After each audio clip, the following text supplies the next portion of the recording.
बाहेर मस्त असा पाऊस पडत आहे आणि पाऊस पडला की आपल्याला आठवण येते ती गरमागरम कांदा भजी आणि वडापावची. तर आज काहीतरी वेगळं करूयात म्हणून मी काय केलं, पुऱ्या करायला घेतले. कारण आपण वडापाव कांदा भजी तर नेहमीच करतो. थोडंसं वेगळं आणि इंटरेस्टिंग करूयात म्हणून ह्या मी पुऱ्या केलेल्या आहेत.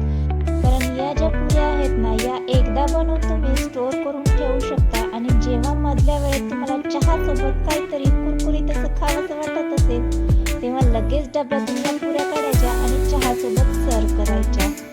आणि हो, महत्त्वाचं तर सांगायचंच राहून गेलं, आपण या ज्या पुऱ्या करणार आहोत ना, या आपण मैद्याचा वापर न करता म्हणजे ज्वारीच्या पिठापासून करणार आहोत. आहे ना इंटरेस्टिंग गोष्ट? तेव्हा व्हिडिओ स्किप न करता शेवटपर्यंत पहा, म्हणजे तुम्ही देखील अशा ज्वारीच्या कुरकुरीत अशा पुऱ्या करू शकता.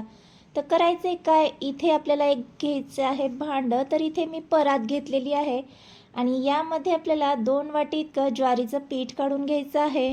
आणि या ज्वारीच्या पिठाला बाइंडिंगपणा येण्यासाठी मी 1 वाटी इतकं गव्हाचं पीठ वापरणार आहे. तर 1 वाटीच वापरायचं, यापेक्षा जास्त वापरायचं नाही आहे. तेव्हाच आपल्या पुऱ्या ज्या आहेत त्या छान कुरकुरीत होतात. 2 ते 3 चमचे बेसन पीठ वापरायचं आहे खमंगपणा येण्यासाठी. चवीनुसार मीठ घालायचे, हळद घालायची आहे, तिखट घालायची. आणि इथे मी ना 1 जोडी मेथी घेतलेली आहे, ती स्वच्छ धुवून बारीक अशी चिरून घेतलेली आहे. थोडीफार यामध्ये मी देठही वापरली. तुम्हाला देठ वापरायची नसतील तर स्किप करू शकता, फक्त मेथीची पानच वापरू शकता. आता कोथिंबीर घेतलेली आहे, थोडीफार कमी जास्त चालून जाऊ शकते. इथे 1 वाटी कोथिंबीर आहे साधारण. आणि 2 उकडलेले बटाटे आहेत, ते छान उकडून आणि किसणीने किसून घेतलेले आहेत, म्हणजे त्याच्या फोडी राहणार नाहीत. आणि मिरच्या आवडीनुसार बारीक अशा चिरून घेतल्यात. मिरचीचा ठेचाही वापरला तरी काही हरकत नाही आहे. आणि इथे मी काय केलं, सफेद तीळ, काळे तीळ, ओवा आणि चिली फ्लेक्स घेतलेले आहे. हे पूर्ण ऑप्शनल आहे, तुमच्याजवळ असेल तर ॲड करा किंवा एखादं साहित्य कमी जास्त असू शकतं तर ते तुम्ही ॲड करू शकता किंवा स्किप करू शकता. छान हे सगळं मिक्स करून घेऊया. आता या पुऱ्या करताना ना आपण गव्हाचं पीठ वापरलेलं आहे बाइंडिंगसाठी. तिथे तुम्ही मैद्याचा पिठाचाही वापर करू शकता, म्हणजे आणखीन खमंगपणा येऊ शकतो. आता इथे 2 चमचे साधारण तेल घेतलेलं आहे. हे कडकडीत गरम करून घेतलं, ते या पिठामध्ये आपल्याला घालून घ्यायचं आहे. इथे तूप वापरलं तरी काही हरकत नाही आहे. छान मिक्स करून घेऊया, कारण तेल इथे गरम घातलेलं आहे, त्यामुळे मी चमच्याने मिक्स करून घेते. थोडंफार असं कोमट झालं की आपण हे ना हातानेच छान असं मिक्स करून घेऊया. तेल जे आहे ते पिठाला छान असं चोळून घ्यायचं आहे, म्हणजे आपल्या ज्या पुऱ्या आहेत ना त्या छान अशा कुरकुरीत होतात.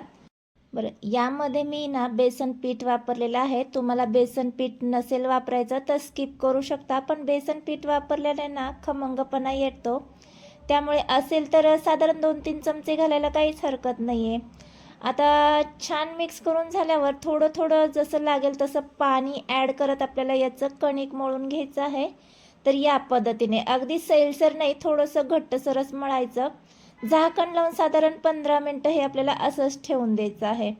तर 15 मिनटं झालेली आहेत. आपलं जे पीठ आहे ते छान असं सॉफ्ट झालेलं आहे. थोडेफार क्रॅक्स जर वाटले ना तर पुन्हा एकदा तुम्ही मळून घेऊ शकता, पण इथे माझं पीठ परफेक्ट आहे, अजिबात मळायची वगैरे गरज नाही आहे. तर आता थोडासा गोळा घ्यायचा आहे आणि याची आपल्याला पोळी लाटून घ्यायची. मीडियम स्वरूपाची लाटून घेऊया, जास्त पातळही नाही आणि जास्त जाडही नाही, म्हणजे आपण पुऱ्यासाठी जशी थोडीफार थिक लाटतो ना त्या पद्धतीने लाटून घ्यायची. आणि इथे एकसारख्या पुऱ्या येण्यासाठी इथे मी वाटी घेतलेली आहे. एखादा कटर तुम्ही वापरत असाल तरी काही हरकत नाही आहे. छान अशा वाटीने कट करून पुऱ्या घ्यायच्या आहेत, म्हणजे त्या सगळ्या पुऱ्या ज्या आहेत त्या एकसारख्या होतात. तर याच पद्धतीने आपण सगळ्या पुऱ्या ज्या आहेत त्या कट करून घेऊया. तर इथे या पद्धतीने मी अशा पुऱ्या कट करून घेतलेल्या आहेत. अगोदरच सगळ्या पुऱ्या लाटून घेतल्या ना म्हणजे नंतर आपल्याला सोपं जातं. तर इथे अगोदरच मी तेल गरम करण्यासाठी ठेवलेलं होतं. तेल बऱ्यापैकी गरम झालं की यामध्ये आपल्याला एक एक पुऱ्या सोडून घ्यायच्या आहेत. साधारण 2 ते 3च पुऱ्या एका वेळेस एका बॅचमध्ये तळून घ्यायच्या. आणि गॅस मीडियम ठेवायचा. जास्त तेल आपल्याला गरम करायचं नाही आहे, नाहीतर पुऱ्या ज्या आहेत ते करपू शकतात.